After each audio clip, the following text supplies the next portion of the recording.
शिव पुराण श्री रुद्र संहिता तृतीय खंड अध्याय 32वां विशिष्ट मुनि का उपदेश। ब्रह्मा जी बोले, हे नारद, हिमालय के कहे वचनों को सुनकर महर्षि विशिष्ट बोले, हे शैलराज, भगवान शंकर इस संपूर्ण जगत के पिता हैं और देवी पार्वती इस जगत की जननी हैं।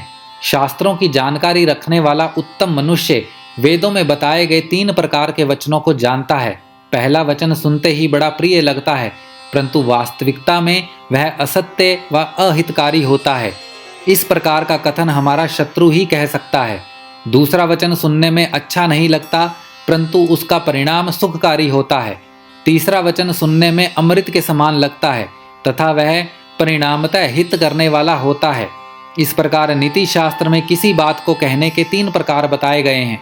आप इन तीनों प्रकार में किस तरह का वचन सुनना चाहते हैं, मैं आपकी इच्छा अनुसार ही बात करूंगा। भगवान शंकर सभी देवताओं के स्वामी हैं। उनके पास दिखावटी संपत्ति नहीं है। वे महान योगी हैं और सदैव ज्ञान के महासागर में डूबे रहते हैं। वे ही सबके ईश्वर हैं। गृहस्थ पुरुष राज्य और संपत्ति के स्वामी मनुष्य को ही अपनी पुत्री का वर चुनता है।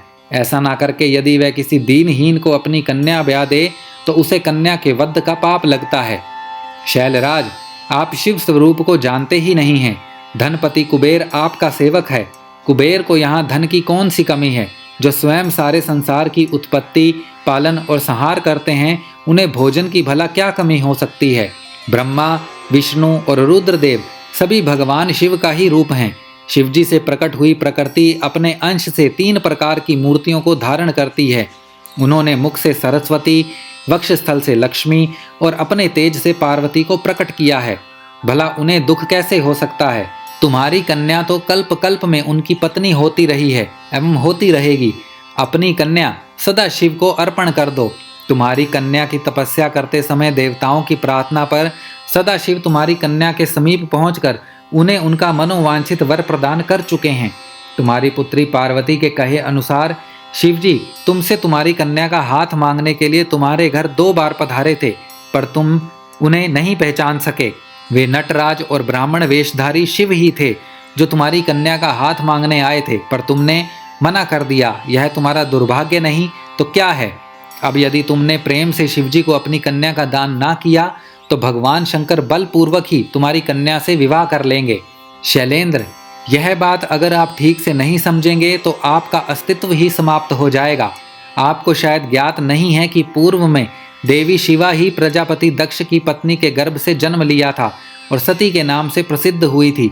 उन्होंने कठोर तपस्या करके भक्त वत्सल भगवान शिव को वरदान स्वरूप पति के रूप में प्राप्त किया था, परंतु अपने पिता दक्ष द्वारा आयोजित महान यज्ञ में अपने पति त्रिलोकीनाथ भगवान शिव की अवहेलना एवं निंदा होते देख उन्होंने स्वेच्छा से ही अपने शरीर को त्याग दिया था।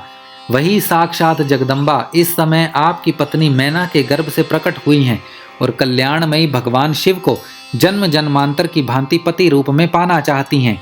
अतः गिरिराज हिमालय, आप स्वयं अपनी इच्छा से अपनी पुत्री का हाथ महादेव जी के हाथों में सौंप दीजिए। इन दोनों का साथ इस जगत के लिए मंगलकारी है। शैलराज, यदि आप स्वेच्छा से शिवजी व देवी पार्वती का विवाह नहीं करेंगे तो पार्वती स्वयं अपने आराध्य शिव के धाम कैलाश पर्वत चली जाएंगी। आपकी प्रिय पुत्री पार्वती की इच्छा का सम्मान करते हुए ही भगवान शिव स्वयं आपसे पार्वती का हाथ मांगने के लिए वेश बदलकर आपके घर आए थे, परंतु आपने उनको नहीं पहचाना और अपनी कन्या देने से इनकार कर दिया।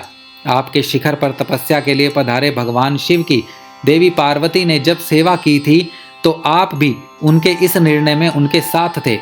आपकी आज्ञा प्राप्त करके ही देवी पार्वती भगवान शिव को पति रूप में पाने की इच्छा लेकर तपस्या करने हेतु वन में गई थी। उनके इस प्रण और कार्य को आपने सराहा था। फिर आज ऐसा क्या हो गया कि आप अपने वचनों से ही पीछे हट रहे हैं? भगवान शिव ने देवताओं की प्रार्थना स्वीकार करके हम सप्त ऋषियों को और देवी अरुंधति को आपके पास भेजा है। इसीलिए हम आपको यह समझाने आए हैं कि आप पार्वती जी का हाथ भगवान शिव के हाथों में दे दें। ऐसा करके आपको बहुत आनंद मिलेगा। भगवान शिव ने तपस्या के पश्चात प्रसन्न होकर देवी पार्वती को यह वरदान दिया कि वे उनकी पत्नी हों। भगवान शिव परमेश्वर हैं। उनकी वाणी कदापि असत्य नहीं हो सकती।